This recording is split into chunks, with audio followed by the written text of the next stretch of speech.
जय गुरु. आवाज येत असेल तर कृपया कोणी रिप्लाय द्या.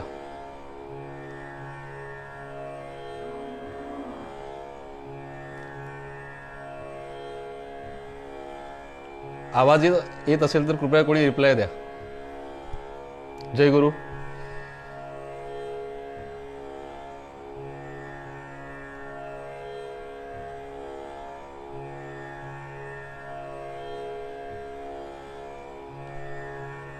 आवाज येतोय का?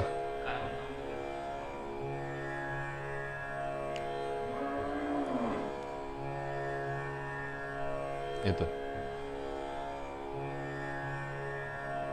जय गुरु देशमुख दादा, आवाज येतोय का माझा? चला. सद्गुरुनाथ महाराज की जय.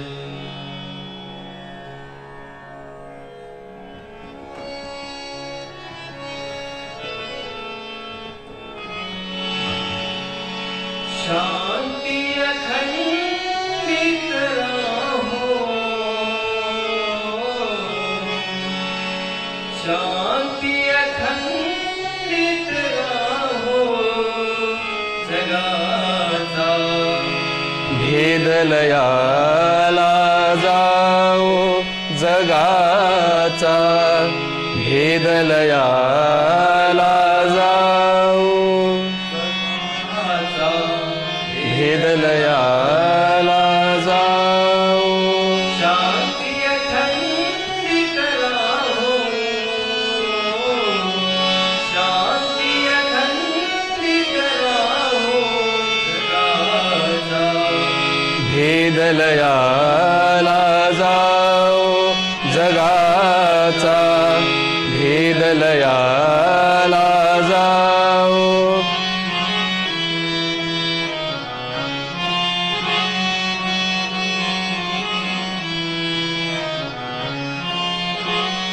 खडंग कहे द्वेषपणाचा देश नरावी, सकल प्रभु गुण गाओ,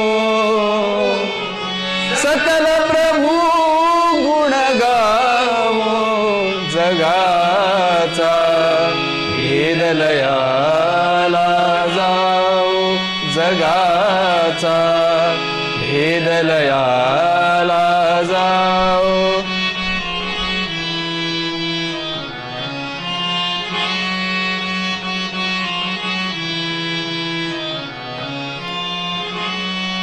मानव धर्म मनाते, निसर्गमय वृत्ती हरिशोभो, अखिल जगात सुख हो, अखिल जगा सुख हो, जगाचा भेद लयाला जाओ, जगाचा भेद लयाला जाओ.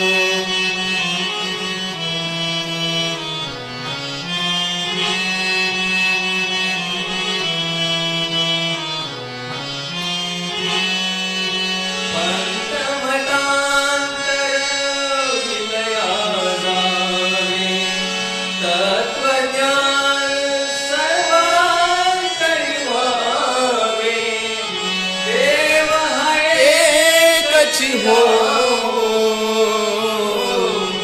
देव हाय एकची राहो, जगाचा भेद लयाला जाओ, जगाचा भेद लयाला जाओ.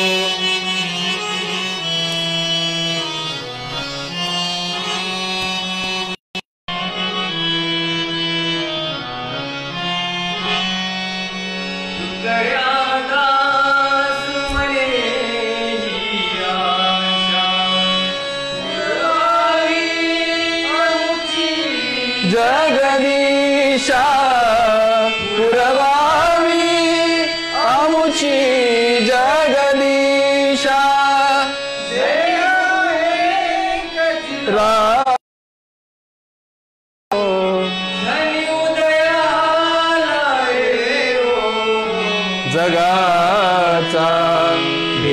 लयाला जाओ जगाचा भेद लयाला जाओ शांती अखंडित राहो शांती अखंडित राहो जगाचा भेद लयाला जाओ जगाचा भेद लयाला जाओ जगाचा भेद लयाला जाओ.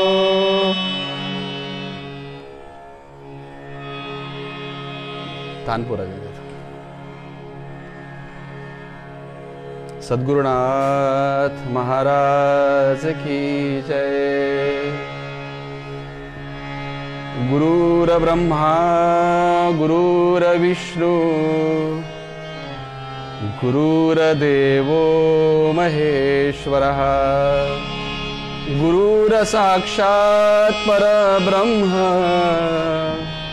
तस्मै श्री गुरवे नमः. अखंडमंडलाकारं व्याप्तं येन चराचरं तत्पदं दर्शितं येन तस्मै श्री गुरवे नमः. जयाची केलिया स्मरण होई सकळ विद्येचे अधिकरण तेची वंदू चरण श्री गुरूंचे. नमो सद्गुरु ज्ञानदीप प्रकाशिता नमो आद्य रूपा अनंता परेशा नमो मंगला मंगलद्वैतहारी नमो त्वत्कृपा पूर्णदोषाणिवारी. तुझे रूपते पाहुदे विश्वव्यापी तुझी पाऊले सेवुदे ग्रामरूपी. तुझे ज्ञान सर्वांतरी संचरुदे तुझा सत्य आनंद लोकी भरुदे.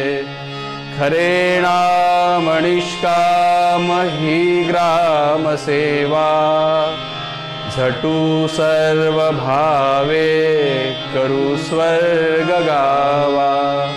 कडो हे वडो देहकारी पडू दे घडू दे प्रभु एवढे हे घडू दे. सद्गुरुनाथ महाराज की जय.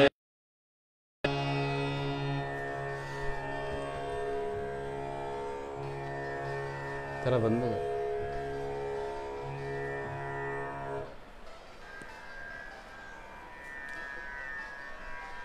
परमपूजनीय श्री गुरुदेव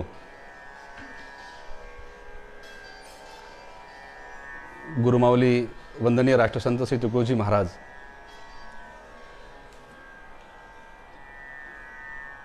आणि झाला नाही संत असा या लाईव्ह फेसबुकच्या माध्यमातून आजच्या या सेवेकरता या सोशल मीडियाच्या माध्यमातून या ठिकाणी उपस्थित सर्व गुरुवर्य आचार्य ज्येष्ठ श्रेष्ठ मंडळी सर्व गुरुप्रचारक भक्तिमती माता आणि भगिनी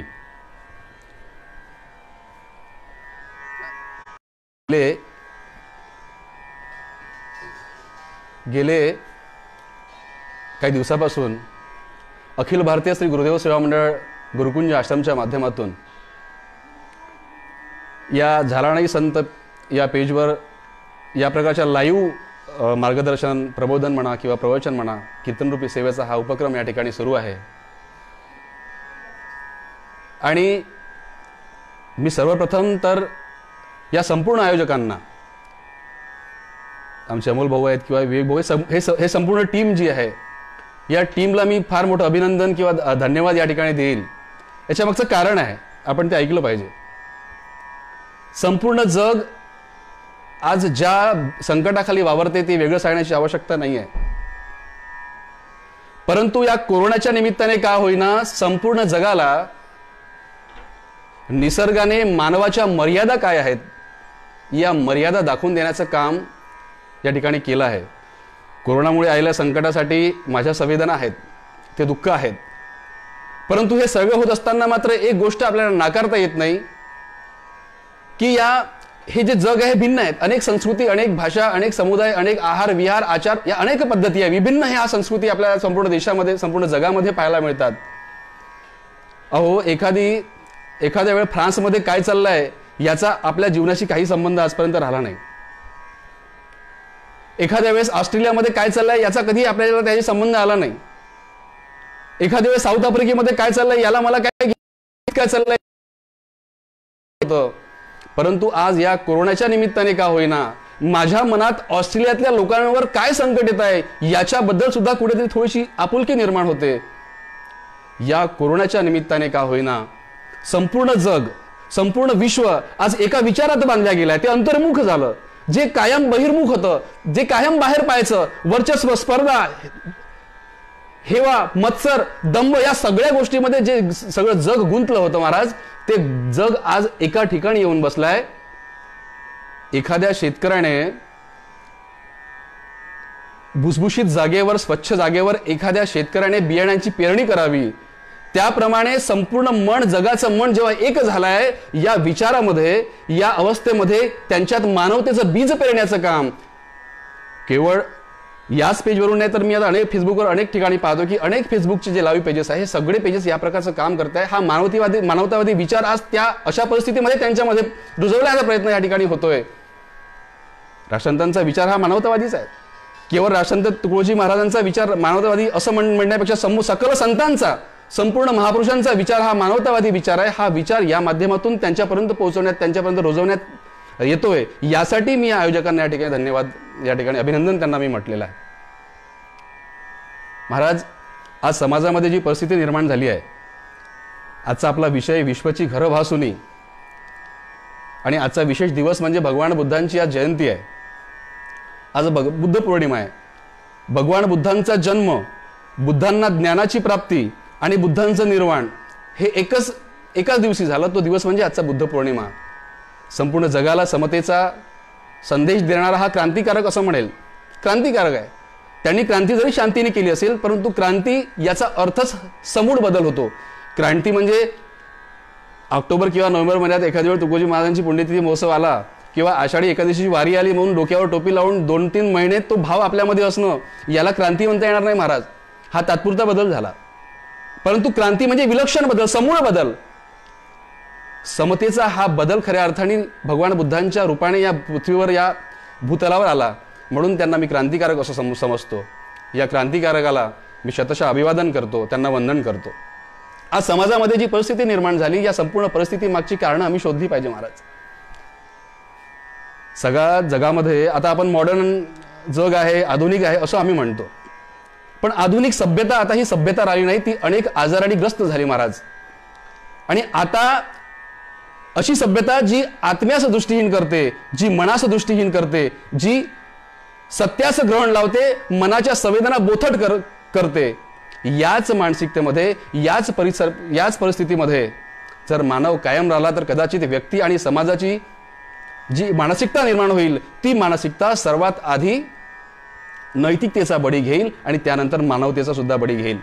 कारण माणूस जीवन जगण्याची असंख्य साधनं गोळा करण्याच्या मार्गात लागलाय. तो जीवन जगायचं कसं या भानगडीत व्यस्त झालाय. परंतु हे जीवन जगण्याची साधना गोळा करत असताना मात्र या जीवन जगण्याचं प्रयोजन काय आहे, या जीवन जगण्याचा उद्देश काय आहे, हे मात्र आम्ही विसरून चाललो. आज एखाद्या माणसाला आम्ही विचारलं की बाबा रे तू जीवन का जगतो, अनेक लोकांना कदाचित याचं उत्तर देता येणार नाही.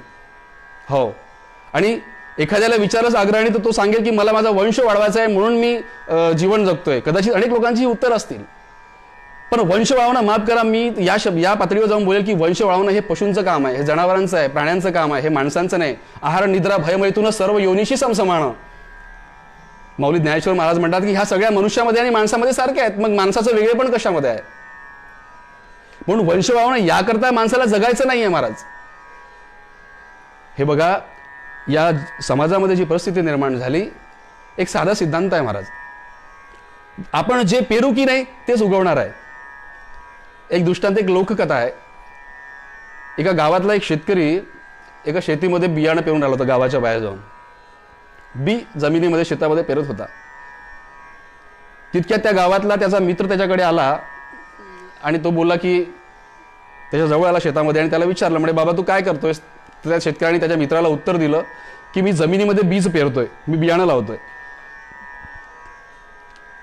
आणि मग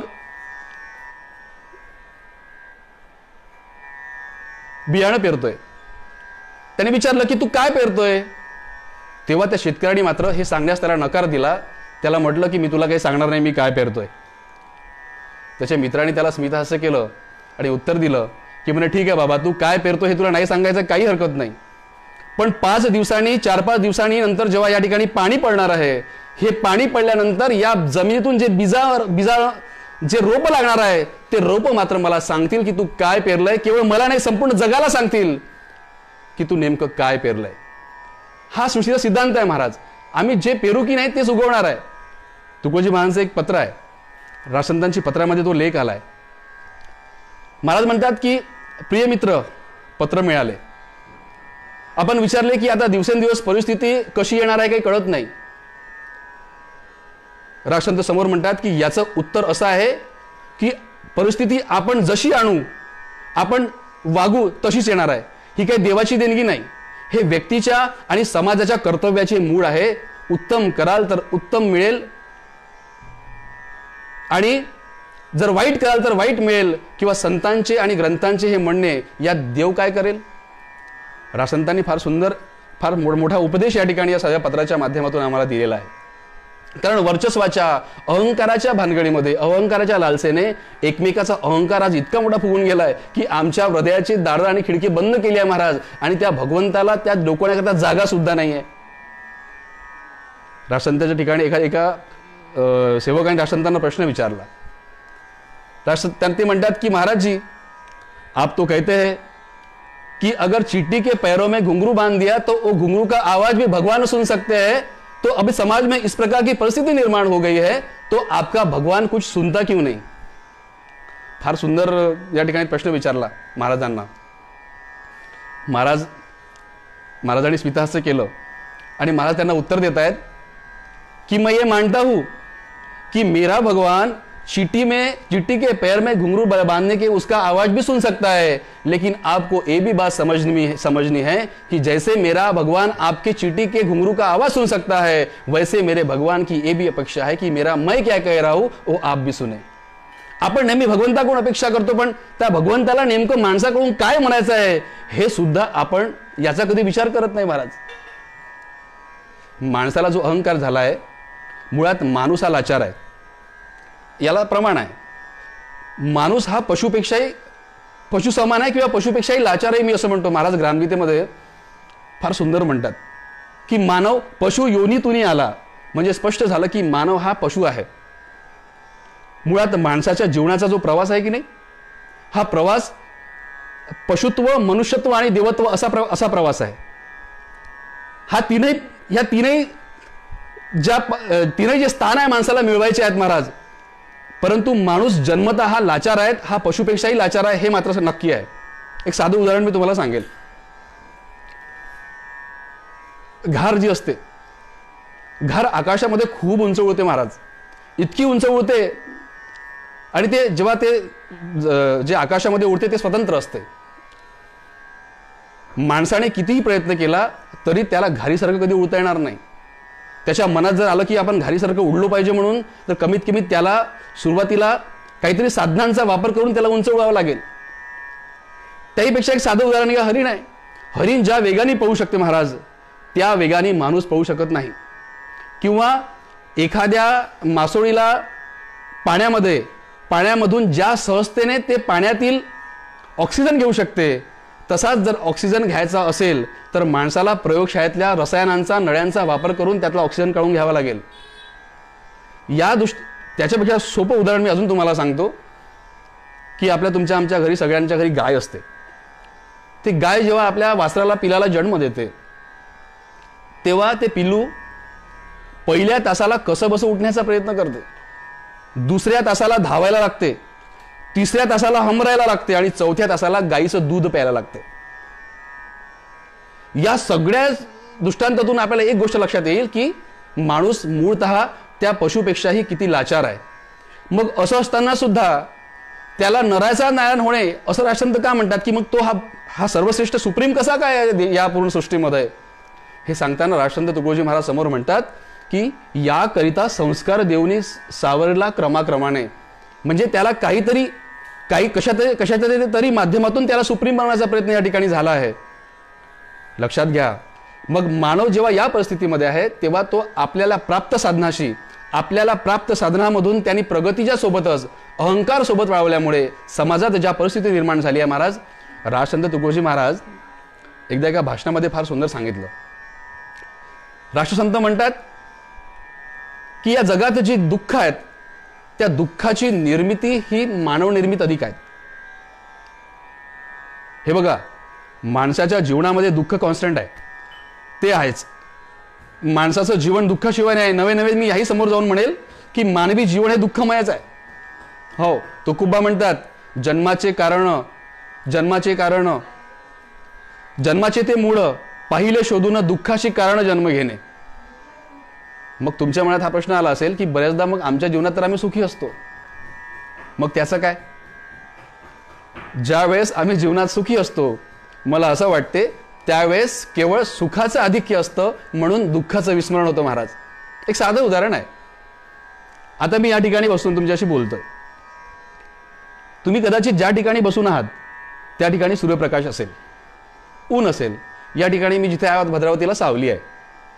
आता तुमच्याकडे सूर्यप्रकाश आहे, ऊन आहे, याचा अर्थ इथे ऊन नाही का? इथेही ऊन आहे. फक्त सूर्यप्रकाशाच्या मध्ये ढग आडवे आले त्याच्यामुळे त्या सूर्यप्रकाशाचा अभाव निर्माण झाला. फक्त मला सावली दिसते पण सूर्यप्रकाश कॉन्स्टंट आहे, म्हणजे दुःख आहे. भगवान बुद्धांचं हे तत्वज्ञान आहे. मुळात भगवान बुद्धांचा जन्म हा संपूर्ण तत्वज्ञानाचा पुतळा ज्याला म्हणता येईल. बुद्धांचे सिद्धांत आपण जर अभ्यास केले कदाचित तर त्यासारखा महापुरुष या पृथ्वीवर आपल्याला शोधून सापडणार नाही. बुद्ध काय म्हणतो की जीवन हे दुःखमय आहे. तर तेव्हा या दुःखाशी लढण्यामध्ये किंवा त्याला शरण जाऊन कसं बसं जगण्यापेक्षा दुःखाचं कारण समजून त्याचं निराकरण करून जर कर्म शांतचित्ताने करत राहिले तर माणसाला आनंदी जीवन जगता येते. याकरता बुद्धांनी 4 आर्य सत्य आम्हाला सांगितलेले आहे. फार सुंदर आहे. दुःख व त्याचे स्वरूप, दुःखाचे कारण, दुःखाचे निराकरण आणि अष्टांगिक मार्ग, सम्यक आजीव, सम्यक कर्मांचा, सम्यक दृष्टी, सम्यक समाधी वगैरे वगैरे असे अष्टांग मार्ग. तो आपला विषय आता नाही आहे. तेव्हा दुःख आहेच, पण त्या दुःखातून मुक्ती मिळवण्याकरता वंदनीय राष्ट्रसंत तुकडोजी महाराज जेव्हा असं म्हणतायत की जीवनात जी दुःख निर्माण झाली ते दुःख मानवनिर्मित अधिक आहेत. कारण दुःखाची निर्मिती कशामुळे होते तर विकाराने, अज्ञानाने. महाराज स्पष्टपणे ग्रामगीतेतल्या पहिल्याच अध्यायामध्ये सांगतायत की अज्ञानानेच विकार माजती, अज्ञानानेच लाभे कुसंगती, अज्ञानानेच दुरावते प्राप्ती सत्य स्वरूप देवाची. अज्ञान किंवा विकार हे माणसाच्या दुःख निर्मितीला कारण आहे. महाराज हे बघा, जीव हा सुखाचा मागे धावणं हा जीवाचा स्वभाव आहे, तो बदलणारा नाही आहे. परंतु हे करत असताना मात्र त्या सुखाची अपेक्षा करताना या जीवाचा जो मार्ग आहे तो बदलवणं. कारण राष्ट्रसंत फार सुंदर सांगतात की या दुःखाला जर दूर करायचं असेल तर जीवनामध्ये आपण आपल्यातला विवेक दीप जागृत केला पाहिजे. फार सुंदर महाराज या ठिकाणी सांगतायत. आपल्यातला दीप या ठिकाणी जागृत केला पाहिजे, विवेक दीप जागृत केला पाहिजे. एक साधं उदाहरण मी तुम्हाला सांगतो.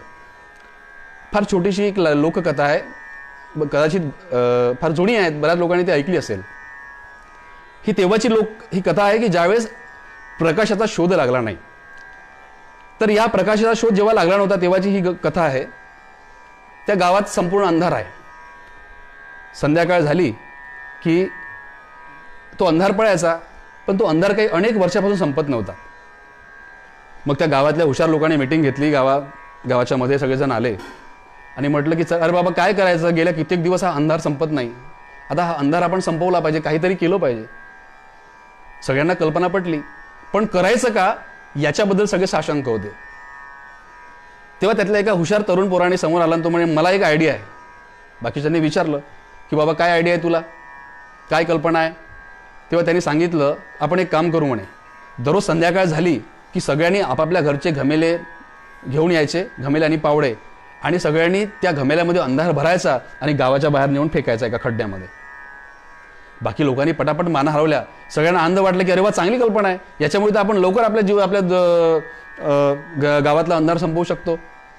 मग लगेच सगळ्यांनी पटापट तयारी केली, सगळेजण गेले आणि सगळ्यांनी मग ते चालू केलं. आपल्या पावड्याने त्या कटेऱ्यामध्ये घमेल्यामध्ये अंधार भरायचा आणि तो गावाच्या बाहेर नेऊन फेकायचा. पण त्या दिवशी त्यांनी तो प्रयत्न केला, तो प्रकार केला. नंतर दुसऱ्या दिवशी परत जेव्हा ते गेले, त्यांनी पाहिलं, अरे त्या खड्ड्यातला अंधार संपला होता, तो नव्हता त्या ठिकाणी. परत संध्याकाळ झाली की परत अंधार. त्यांना वाटलं की हे काम आपल्याला खूप दिवस करावे लागेल. मग त्यांनी काय केलं, गेले कित्येक दिवस हा प्रयत्न सुरू ठेवला आपल्या गावामध्ये. त्या गावामध्ये ती रीत लागून गेली की दररोज संध्याकाळ झाली की सगळ्यांनी 2-2 टोपले गावाच्या बाहेर तो अंधार नेऊन फेकायचा. गेले कित्येक दिवस हा प्रकार त्या गावात सुरू होता, पण अंधार काही संपत नव्हता. इतक्यात त्या गावात एका मुलाचं लग्न झालं. त्या गावात मुलात लग्न झालं आणि ती एक नवीन मुलगी बाहेर गावची, ती वधू म्हणून, सून म्हणून त्या गावामध्ये आली. आणि संध्याकाळ झाली, त्या मुलीच्या घरची जी सासू होती, त्या सासूने सांगितलं की म्हणे, बाई इकडे, आपल्याला एक काम करावं लागेल. म्हटलं काय? साधं गणित आहे. आमच्या गावातला अंधार संपला पाहिजे म्हणून आमच्या गावामध्ये एक नियम आहे की दररोज सगळ्यांनी त्या घमेल्यामध्ये 2-2 घमेले अंधार भरायचा आणि गावाच्या बाहेर नेऊन फेकायचा. अच्छा, तर त्या नवीन सुनबाईने विचारलं की मग याच्याने काय होईल? सासूने उत्तर दिलं की आमच्या गावातला अंधार संपेल. ती सुनबाई म्हणाली की बस एवढंच काम आहे ना, जर आपल्याला अंधारच संपायचा आहे तर कशाला हा प्रयत्न करावा लागेल? आपण एक काम करूया. तिने सांगितलं की सगळ्या गावाला बोलवा. सगळं गाव जमा झालं मंदिराच्या बांध्यावरती, पारावरती, आणि तिने सगळ्यांना एक कल्पना सांगितली, म्हणे पटपट जा, कोणीतरी 2 गारगोट्या घेऊन या, कोणीतरी कापसाची वात घेऊन या, कोणीतरी एक पणती घेऊन या, कोणीतरी तेल घेऊन या. सगळ्या लोकांना आश्चर्य वाटलं की आता काहीतरी नवीन करणार आहे मुलगी. गेल्या कित्येक दिवस हा अंधार आपल्या घरात संपला नाही, आता हा काय प्रयत्न करते. सगळ्यांनी मोठ्या आशेने, मोठ्या उत्साहाने ह्या सगळ्या वस्तू जमा केल्या आणि आणल्या. आणि मग तिने त्या पणतीमध्ये तेल टाकलं, वाट टाकली, 2 गारगोट्या एकमेकावर घासल्या आणि त्यातून अग्नी निर्माण होऊन ती ज्योत पेटल्या गेली. जशी त्या दिव्यातली ज्योत पेटली महाराज, तिथे प्रकाश निर्माण झाला आणि गेल्या कित्येक वर्षापासून त्या गावातला जो अंधार आहे, तो अंधार त्या दिव्याच्या माध्यमातून किंवा दिवा उजळला म्हणून संपूर्ण नष्ट झाला. ही लोककथा फार सोपी आहे, फार साधी आणि सरळ आहे. परंतु या लोककथेचा जो सिद्धांत आहे, जो उपदेश आहे, हा फार अफलातून आहे. आम्ही आमच्या जीवनातलं दुःख संपवण्याच्या भानगडीत कदाचित पडलो तर आपल्याला केवळ निराशाच येऊ शकते. त्याऐवजी आपण जर आपल्या जीवनात प्रकाश उजळला तर, हाच जीवनातलं दुःख किंवा निराशा संपवण्याकरता, या समाजाला एक योग्य दिशा देण्याकरता प्रबोधनाचा महादीप ज्यांनी उजाडला महाराज, संत ज्ञानेश्वर महाराज किंवा संपूर्ण महाराष्ट्रातील संत परंपरा जी आम्ही पाहतो, माऊली ज्ञानेश्वर महाराज, संत नामदेव महाराज, संत तुकाराम महाराज, सावतोबा, निळोबा, चोखा महार, हे सगळे जेवढे अगदी वंदनीय राष्ट्रसंत तुकोजी महाराजांपर्यंत ही संपूर्ण संत परंपरा पाहिली, तर या संपूर्ण संतांनी आमच्या समाजासमोर भक्तीचा एक आदर्श ठेवला. भक्ती म्हणून आमच्या समोर ठेवली की हे माध्यम आहे, तुम्हाला जीवनात जे साध्य करायचं आहे की नाही, ते साध्य म्हणजे हे भक्तीचं माध्यम या ठिकाणी ठेवलं आहे. ही जी भक्ती कर्मकांडाने आधी बरबडलेली होती. आपण पाहतो भक्तीला फार वेगळं स्वरूप आधी होतं. मी त्या विषयावर फार जास्त बोलणार नाही, परंतु भक्तीला आधी फार वेगळं स्वरूप होतं महाराज. याच भक्तीतील संपूर्ण कर्मकांड नाहीसे करून, वंदनीय राष्ट्रसंत तुकोजी महाराजांबद्दल तर मला यासाठी मुद्दाम या ठिकाणी सांगावं लागेल की महाराजांनी हे संपूर्ण भक्तीतील जी कर्मकांड आहेत, ही कर्मकांड दूर केली महाराज. आम्हाला माऊली ज्ञानेश्वर महाराजांच्या सुद्धा साहित्यामध्ये ती गोष्ट पाहायला मिळते. योग याग विधी हे नोय सिद्धी, वायाची उपाधी धम्मधर्म, असं ज्ञानोबा माऊली म्हणतात. त्याच भक्तीला वंदनीय राष्ट्रसंत तुकोजी महाराजांनी त्या भक्तीतील कर्मकांड दूर केले आणि त्या भक्तीतील कर्मकांड दूर करून कर्मतंत्र सामूहिक पातळीवर आणलं, नवे तिला सामाजिक केलं आणि याच भक्तीला सामुदायिक प्रार्थनेच्या माध्यमातून संपूर्ण जगासमोर अधिष्ठित केलं. हीच भक्ती. मुळात भक्ती हा विषय म्हटला की जरा त्याबद्दल शंका निर्माण होते बरं, कारण भक्ती म्हटलं की आस्तिक हा विषय येतो आणि आस्तिक असा शब्द निघाला म्हणजे नास्तिक ही सुद्धा दृष्टी आपल्या समोर येते. मी नेहमी याच्याबद्दल चिंतन मांडत असतो आणि या गोष्टीचा मला फार आनंद वाटतो की आपण त्याबद्दल विचार केला पाहिजे. आस्तिक आणि नास्तिक या जरी 2 भिन्न संकल्पना असं लोक समाज मानत असेल, पण माझं वैयक्तिक असं मत आहे की आस्तिक आणि नास्तिक या दोन भिन्न गोष्टी नाही. Let I explain. बघा, आस्तिक याचा अर्थ काय होतो? भगवंताच्या सगुण रूपाचं अस्तित्व, देवाचं अस्तित्व मान्य करणं म्हणजे आस्तिकत्व. एक साधी त्याची व्याख्या आहे, फार मी खोलात जात नाही, की भगवंताचं एक सगुण अस्तित्व मान्य करणं किंवा भगवंताचं अस्तित्व मान्य करणं म्हणजेच आस्तिकत्व आम्ही सहजपणे असं म्हणतो. आणि त्याच भगवंताचं अस्तित्व अमान्य करणं म्हणजे नास्तिकत्व. बरोबर ना? म्हणजे देव आहे ही जशी श्रद्धा आहे तसंच देव नाही ही श्रद्धाच आहे.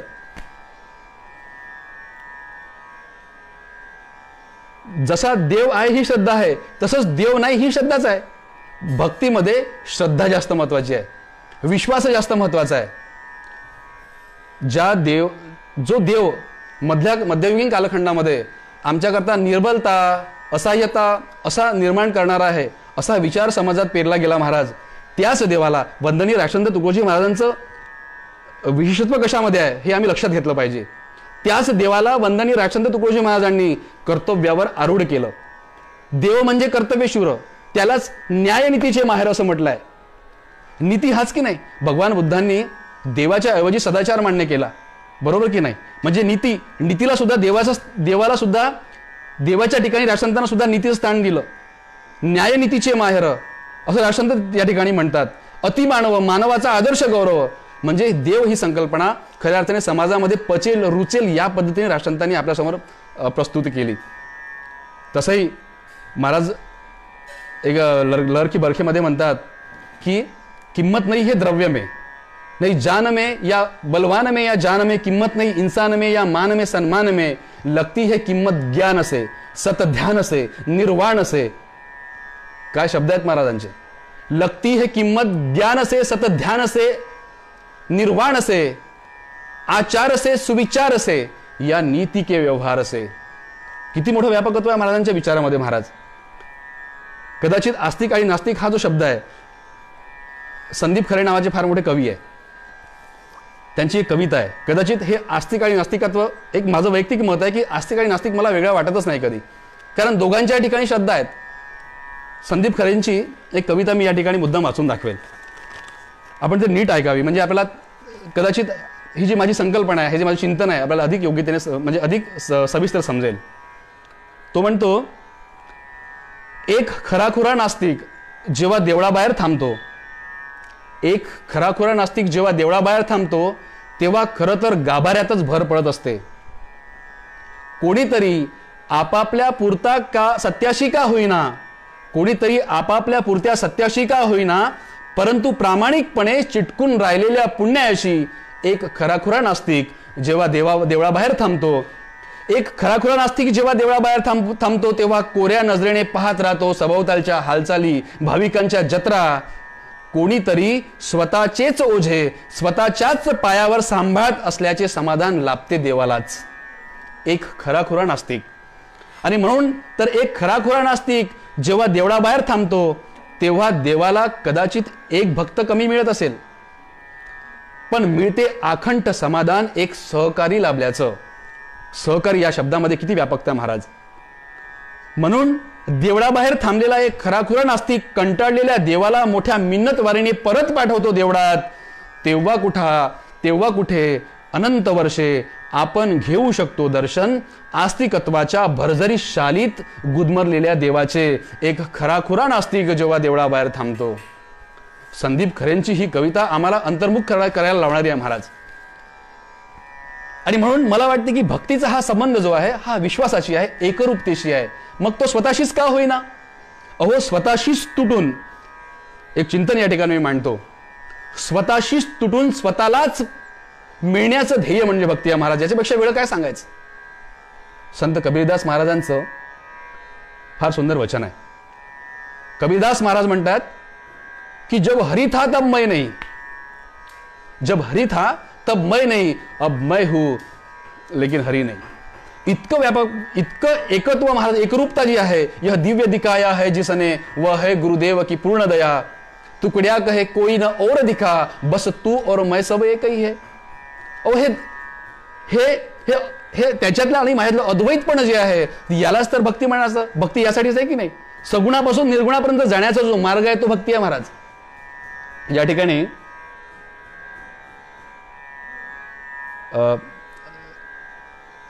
आमचे गुरुवर्य मंडळी, आचार्य मंडळी यांना माफी मागून लहान तोंडी मोठा घास घेतो, पण विषयाच्या अनुषंगाने तो विचार मांडणं आवश्यक आहे महाराज, की हा मी आहे तरी कुठे, हा मी आहे तरी कुठे, हा मी जर माझं शरीर जर मी आहे महाराज, तर हा माझा हात आहे असं का म्हणतो, हे माझं घर आहे असं का म्हणतो, हे माझे डोळे आहे असं का म्हणतो. म्हणजे माझं आणि मी हे दोन द्वैत निर्माण झालं महाराज. दोन गोष्टी ज्या ठिकाणी निर्माण होतात तिथं द्वैत निर्माण होतं महाराज, भिन्नपणा निर्माण होतो. मैं कहो सब ठीक है पर है कहा मैं का पता. राष्ट्रसंत म्हणतात, मैं कहो सब ठीक है पर है कहा मैं का पता, किसने नहीं देखा है मैं जो देखता वही लापता. जैसे नमक पानी को लाने पानी में ही चल बसा, वैसे ही मैं का शोध करता ब्रह्म में जा बसा. या मैचा शोध महाराज.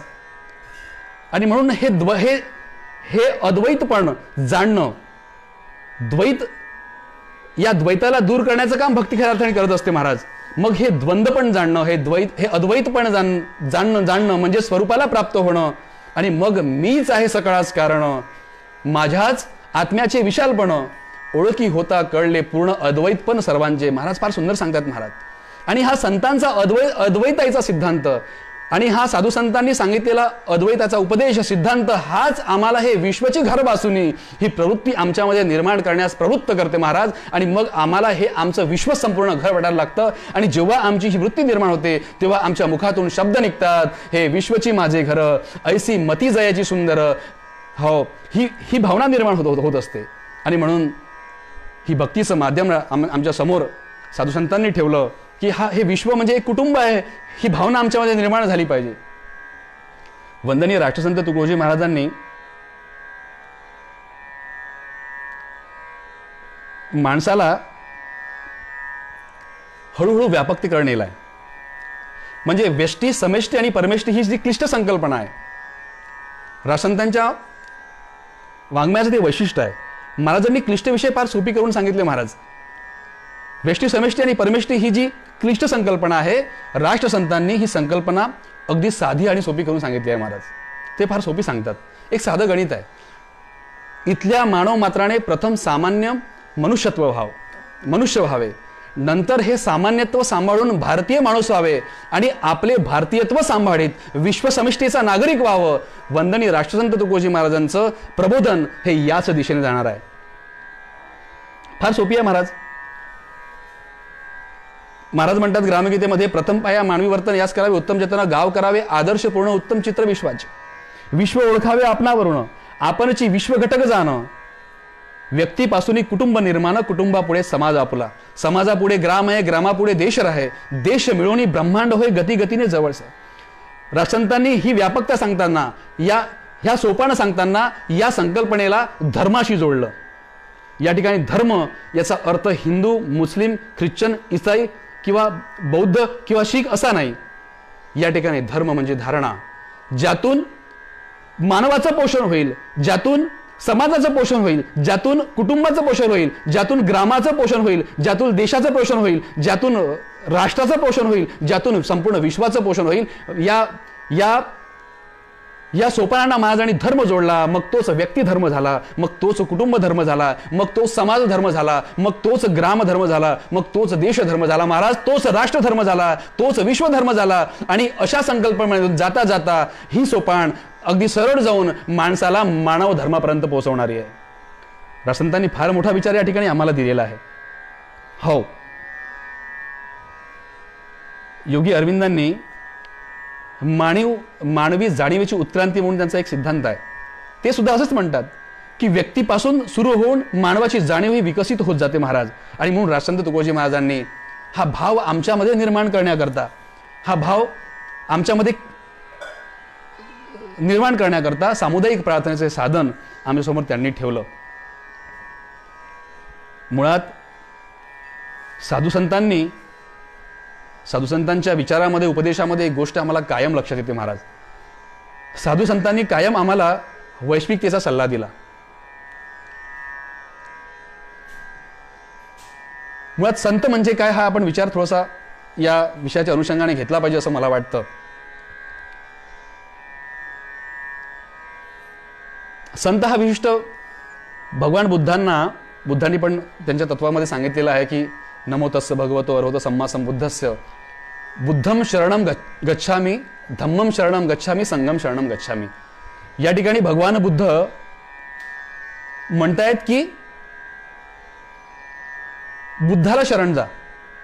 या ठिकाणी बुद्धाला शरण जा म्हणजे एखाद्या विशिष्ट व्यक्तीला शरण जा असं या ठिकाणी बुद्धांना म्हणायचं नाही आहे. कारण बुद्धांनी स्पष्टपणे स्वातंत्र्य दिलं आहे. ते म्हणतात की मी म्हणतोय म्हणून तुम्ही एखादी माझा सिद्धांत मान्य करू नका. तुम्ही तो विचार तुमच्या सत्सद विवेक बुद्धीवर तपासून पहा, पातळीवर तपासून पहा, त्याचं परीक्षण करा आणि नंतर तो स्वीकारा. भगवान बुद्धांना सुद्धा ज्यावेळेस ज्ञानाची प्राप्ती झाली, बुद्धांना ज्ञानाच्या प्राप्ती झाल्यानंतर सुद्धा त्यांनी 7 आठवडे आपल्या ज्ञानाची तपासणी करून पाहिली. महाराज, किती मोठा विचार आहे हा, किती मोठा. 7 आठवडे म्हणजे 49 दिवस, 7-7 म्हणजे बुद्धांनी स्वतःच प्राप्त झालेल्या ज्ञानाची परत तपासणी करत 49 दिवस घालवले. आम्ही साधी चवडीची भाजी घ्यायची म्हटलं तरी 10 वेळा तपासून पाहतो महाराज. साधं तेल घेतो म्हटलं तरी किती फिल्टर आहे, डबल आहे का ट्रिपल आहे असा विचार करतो. परंतु जीवन जगत असताना मात्र जेव्हा आम्ही ज्या विचारावर चालण्याचा प्रयत्न करतो जीवनामध्ये, किंवा जो विचार घेऊन आपल्या जीवनात वाटचाल करतो, की तेव्हा त्या विचाराचा कधीच आम्ही पडताळणी करत नाही. आणि म्हणूनच मग समाजामध्ये जी भुंदुगिरी आम्हाला दिसते हा त्यातलाच प्रकार आहे. असं तो आपला विषय नाही. परंतु बुद्ध या ठिकाणी सांगतात की तुम्ही बुद्धाला शरण जा, एखाद्या विचाराला शरण जा. कारण बुद्ध काय म्हणतो, बुद्धाला एका शिष्याने प्रश्न विचारला की म्हणे तथागता, तू संपूर्ण जगाला या दुःखापासून दूर केलं, तू संपूर्ण जगाला मानवतेचा संदेश दिला, मग तू कोण आहेस? तू आहेस तरी कोण? तू देव आहेस का? बुद्धाने उत्तर दिलं नाही. अरे वा, तू देवही नाही, मग तथागता तू फरिश्ता असशील? बुद्धाने उत्तर दिलं नाही, मी फरिश्ताही नाही. अरे वा. मग परत त्या भंतेने त्यांना प्रश्न केला, तू देवही नाही, तू फरिश्ताही नाही, तू संतही नाही, मग तू नेमका आहेस कोण? बुद्धाने उत्तर दिलं की भंते, मी देवही नाही, मी फरिश्ताही नाही, मी साधूही नाही, मी जागृत आहे, मी जागा आहे. भगवान बुद्धांचा हा अत्तदीप भवचा संदेश कदाचित याच अनुषंगाने आहे. अपने आत्म के चिंतन में हरदम जागृत रहना है, ओहम सोहम श्वास से अपने अंतर्दृष्टी निराकर. महाराज सकाळच्या ध्यानामध्ये म्हणतात, अरे मी जागा आहे. मानवाचा उत्तम आदर्श, नाही विषाद नाही हर्ष, सरळ विवेक सत्कार्य संतोष संतांपाशी पाहावा, संत ग्रामगीतेमध्ये म्हणतात. आणि म्हणून असा हा संत हा नेहमी विश्वात्मक विचार करणारा आहे. आणि संतांचा आपपर भाव हा समाप्त झालेला असतो. आणि म्हणजे आपपर भाव म्हणजे मी आणि माझं. हे बघा, एक साधा सिद्धांत मला वंदनीय राष्ट्रसंत तुकोजी महाराज जेव्हा बाल्यावस्थामध्ये होते तेव्हाचा हा प्रसंग आहे. राष्ट्रसंत बाल्यावस्थेमध्ये वरखेडला होते आणि वरखेडला असताना ते समर्थ आडकोजी महाराजांच्या सोबत नेहमी राहायचे, मंदिरामध्ये जायची, त्यांची सेवा करायची, त्यांचा नित्यक्रम होता. तेव्हा बाल माणिकच्या मनात हा प्रश्न एक विचार आला की या गुरुपौर्णिमेला आपण समर्थ आडकोजींचं दर्शन करायचं, त्यांचं पूजन करायचं. आणि त्या विचाराने ते गेले. त्यांनी त्यांचं पूजन केलं, पायाला गंध लावलं आणि त्यावर तुळशीपत्र ठेवलं आणि त्यांच्याकडे प्रेमाने पाहत बसला. इतक्यात जे अलमस्त अवस्थेमध्ये आडकोजी महाराज होते, पटकन त्यांच्यावर चिडले आणि बोलले की इथं काय माझी पूजा आहे, तू जाय तिकडं. असं म्हटल्याबरोबर राष्ट्रसंतांना फार वाईट वाटलं. त्यांना वाटलं की अरे बापरे, समर्थांना याचा राग आला, कदाचित माझी ही पात्रता नसेल, मला आशीर्वाद देण्याची माझी पात्रता नसेल असं त्यांना वाटलं आणि माणिक घरी चालले गेले. पण दुसऱ्या दिवशी जेव्हा माणिक मंदिरामध्ये आले, ते आल्याबरोबरच आडकोजी महाराजांनी त्यांना घट्ट छातीशी पकडलं, कवटारलं आणि जोरात दाबलं. राष्ट्रसंत लिहितात बरं असं. राष्ट्रसंत म्हणतात की तेव्हा त्यांच्या हृदयातून मला आवाज आला की अरे माणिक, या लाख लाख खेळ्यामध्येच माझी पूजा आहे. राष्ट्रसंतांनी तेव्हा माणिकचा हात पकडला समर्थांनी आणि त्यांना हात पकडून बाजूला ओढलं. तिथे एक पोळलं खिंडार होतं. त्या खिंडारामध्ये तिकडे इशारा करून समर्थ म्हणाले, जाय तिथे बे, तेच तर तुझी जागा होय.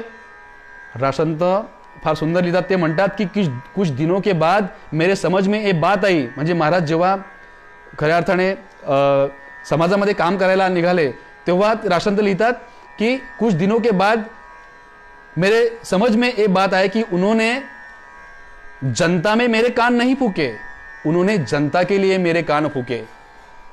मला वाटते वंदनीय राष्ट्रसंत तुकोजी महाराज संत परंपरेमध्ये ज्ञानोत्तर भक्तीचं फार मोठं उदाहरण आहे. महाराज फार मोठं आपल्यासमोर उदाहरण महाराजांच्या रूपानं आहे. आणि कदाचित ही ज्ञानोत्तर भक्ती जी महाराजांची आहे, या ज्ञानोत्तर भक्तीच्या मागे कदाचित हाच प्रसंग प्रेरणादायी असेल. कदाचित राष्ट्रसंत त्या ठिकाणी म्हणतात की इसलिए मैं जो भी टूटा फूटा काम है समाज में कर रहा हूं, मुझे इसी के कारण मैं कर रहा हूं, असं राष्ट्रसंत स्पष्टपणे त्याची ग्वाही देतात. म्हणजे हा एक प्रसंग महाराजांना समाजामध्ये महाराजांना ओढून आणलाय.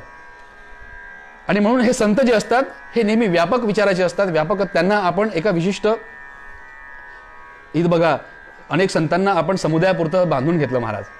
आणि हा विचार महाराजांच्या जीवनातून आम्हाला पाहायला मिळतो की हे व्यापकत्व त्यांच्यामध्ये असायला पाहिजे. हे आपपर भाव जेव्हा जातो,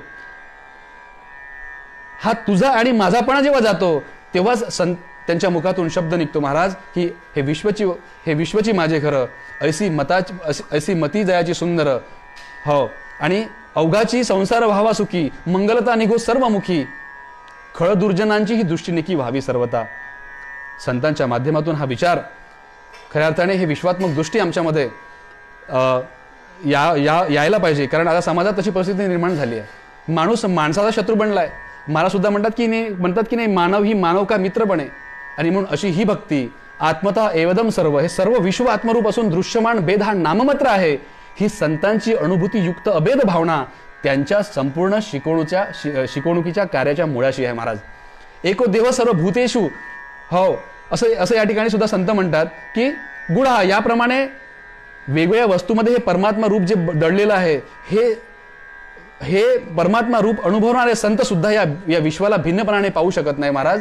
आणि कदाचित संतांच्या जीवनाचं, संतांच्या कार्याचं कदाचित अधिष्ठान हेच आहे की हे संपूर्ण विश्व त्यांना घरासारखं भासतं. एकूणच ही वसुधैव कुटुंबकम ही वृत्ती बौद्धिक विकासाची, आत्मीय भावनेची व प्रेमाची परिसीमा होय. आणि संतांच्या कार्याचं हेच प्रमुख अधिष्ठान आहे असं मला या ठिकाणी वाटतं. आणि म्हणून हे विश्वची माझे घर, हे विश्वची घर भासुनी, हा विचार सुद्धा आमच्या मनामध्ये आला.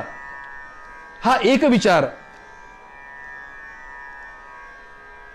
या जगासाठी मी काय करू शकतो, हा एक विचार, मी कोणतं पाऊल टाकू शकतो, हा निवड एक विचार is just a driving force. हा एक विचार आमच्या मनाच्या ताकदीला अनंत पटीने वाढवतो. It's a simple exercise. हे एक साधी गोष्ट आहे. हा नुसता एक विचार सुद्धा आमच्या मनाच्या ताकदीला अनंत पटीने वाढवू शकतो. आणि हा विचार तुमच्या माझ्यामध्ये यावा, या निमित्ताने या अशा परिस्थितीमध्ये, या कोरोनाच्या परिस्थितीमध्ये संपूर्ण मानवी मन एक झालाय. आणि आता मात्र आपण संतांनी सांगितलेल्या उपदेशाप्रमाणे जर वागलो तर कदाचित परत ही समाजामध्ये परिस्थिती निर्माण होणार नाही. आणि झालीच समजा तर त्या परिस्थितीशी लढण्यामध्ये आपल्याला अधिक ताकद या ठिकाणी मिळणार आहे. या ठिकाणी हे विश्वची घर भासुनी हा विषय घेऊन मी या ठिकाणी आपल्यासमोर आलो. आतापर्यंत या ठिकाणी मी माझं चिंतन या ठिकाणी मांडलेलं आहे. चिंतनाच्या निमित्ताने कदाचित बोलण्यात कुठे कमी जास्त झालं असेल तर हा दोष माझ्या बुद्धीचा समजावा. बाकी सगळं हे माझ्या गुरूंचं, माझे शब्द हे गुरूंचे असतील. फोळीले भांडार धन्याचा तो माल, तेथे मी हमाल भारबाई, या अनुषंगाने हे हमाल पण माझ्या वाटेला आलं. अजून 5 मिनटं आहेत. जर कोणाला काही प्रतिक्रिया असेल तर आपण चर्चा करू शकतो. त्या 5 मिनटामध्ये आपण हे सेशन, आपलं लाईव्ह सेशन संपवणार आहोत. तर आपण तसा प्रतिक्रिया जर दिली तर आपण चर्चा करायला काही हरकत नाही. जाताना एक महत्त्वाचा विषय या ठिकाणी मी बोलतो, कारण आपण सगळे अखिल भारतीय श्री गुरुदेव सेवा मंडळाशी जोडलेले सगळे प्रचारक आहोत. आणि समाजात जेव्हा जेव्हा या प्रकारच्या समस्या निर्माण झाल्या, राजसंत म्हणतात की गुरुदेव सेवा मंडळाच्या सेवकाची ही स्थिती, राहो सदा नैतिकता अध्यात्मता सतसंगती, सेवेश तत्पर सर्वदा, आपत्ती येताची कुणा, आदर्श सेवा साधन्या कर सामुदायिक प्रार्थना. समाजामध्ये जेव्हा जेव्हा या प्रकारची संकटं निर्माण झालीत, मग ते 1962, 1965 पाकिस्तान, चीन पाकिस्तान किंवा मग कोयना भूकंप असो, प्रत्येक संकटाच्या काळामध्ये वंदनीय राष्ट्रसंत तुकडोजी महाराजांची जी भूमिका होती ती अत्यंत निर्णायक आणि पोषक होती. तेव्हा अखिल भारतीय श्री गुरुदेव सेवा मंडळाने केलेल्या आव्हानाप्रमाणे आपण सुद्धा या कार्यामध्ये हातभार लावावा. आम्ही सुद्धा श्री गुरुदेव सेवा मंडळ भद्रावतीच्या वतीने त्यांनी केलेल्या आव्हानाप्रमाणे आम्ही सुद्धा काही निधी मुख्यमंत्री सहायता निधी कोशामध्ये जमा केला आणि आम्ही आमच्या स्थानिक पातळीवरती संपूर्ण मंडळाच्या वतीने जवळपास 52,000चं धान्याचं वाटप या ठिकाणी केलं. आणि हे सांगण्याचा उद्देश म्हणजे हे कार्य आपल्या हातून सगळ्यांना घडलं पाहिजे, कारण त्याची गरज आहे. कारण आम्ही हे जाताना बऱ्याच कुटुंबापर्यंत पोहोचलो. आम्ही ते योग्य ठिकाणी पोहोचलं पाहिजे. स्वतः फिजिकली गेलो. अनेक कुटुंब असे आहेत की त्या कुटुंबामध्ये आम्ही 1-2 ठिकाणचे प्रसंग या ठिकाणी मुद्दाम मला सांगावासे वाटेल की काही ठिकाणी तर अशी अवस्था होती, महाराज एका परिसरामध्ये गेलो, एका नगरामध्ये गेलो, त्या नगराच्या संपूर्ण लोकांनी आम्हाला पकडलं. म्हणे दादा आम्हाला देऊ नका, पण तिथे एक घर आहे, त्या घरी त्या बाईनी काल फक्त अन्नधान्य नसल्यामुळे नुसते हरभरे खाऊन ती राहिली. त्याचप्रमाणे एका ठिकाणी आम्ही गेलो, त्या नगरामध्ये ती बाई अपंग होती पायाने, ती रडली, तिच्या डोळ्यामध्ये पाणी आलं. ती म्हणे दादा तुम्ही देवासारखे आले, माझ्या घरात अन्नाचाही कण नाही. हे सगळे घडलेले प्रसंग आहे महाराज. अजूनही या लॉकडाऊनच्या निमित्तानं, कारण लॉकडाऊन हा प्रभावी उपाययोजना आहे, सरकार ते करतेच, त्याला आपण पाळलं पाहिजे, परंतु या लॉकडाऊनच्या प्रभावी उपाययोजनामध्ये अनेक कुटुंब अजूनही उदरनिर्वाह करण्याकरता असमर्थ आहे. आपण सुद्धा त्या कुटुंबापर्यंत पोहोचवावं, आपली मदत पोहोचवावी. आणि जाता जाता एवढं एक नक्की सांगेल की माणसाला जीवनात सेवा करण्याकरता विशिष्ट गोष्टच लागतील असं नाही. महाराज ग्रामगीतेमध्ये म्हणतात की सेवेचे अनंत प्रकार हे समजून घ्यावे निरंतर. सेवेचे अनंत प्रकार हे समजून घ्यावे निरंतर, आपणाशी साधेल जो व्यवहार तो करावा सेवा भावेने. मला वाटते की अशा परिस्थितीमध्ये आपल्याला जे योग्य, आपली योग्य भूमिका ही सुद्धा सेवा होऊ शकते महाराज. प्रशासनाने आदेश दिल्याप्रमाणे, सांगितल्याप्रमाणे सार्वजनिक ठिकाणी न जाणं, मास्क न लावणं, सोशल डिस्टन्सिंग पाळणं, त्याचप्रमाणे माणसामध्ये अंतर ठेवणं किंवा ज्याच्यामुळे प्रशासनाला त्रास होईल अशा सगळ्या कृती न करणं हे सुद्धा सेवेमध्येच येईल महाराज. अशा वेळेस आपण सगळ्यांनी या सेवा कार्यामध्ये सहभागी व्हावं. हे सेवा कार्य या ठिकाणी या प्रसंगी मला गुरुवर्य श्री जगन्नाथजी गावंडे यांची या ठिकाणी आठवण होतोय, कारण कदाचित ते असतील तर या कामाला अजून आम्हाला फार मोठा हातभार लागला असता, हे काम फार मोठं आम्हाला करता आलं असतं. त्यांच्या आशीर्वादानं, त्यांच्या मार्गदर्शनामध्ये संपूर्ण गुरुदेव सेवा मंडळ भद्रावती या ठिकाणी एक काम करत आहे. हा फार मोठा संदेश त्यांच्या निमित्तानं आपल्या सगळ्यांपर्यंत या ठिकाणी मी पोहोचवतोय. या ठिकाणी मला हे सेवा उपलब्ध करून दिली, मी सर्व आयोजकांची या ठिकाणी मनापासून आभार मानतो आणि या ठिकाणी माझ्या विषयाला या ठिकाणी थांबतो. जय गुरु. हेची दान दे गा देवा, तुझा विसर न व्हावा, गुण गाईन आवडी, हेची माझी सर्व जोडी.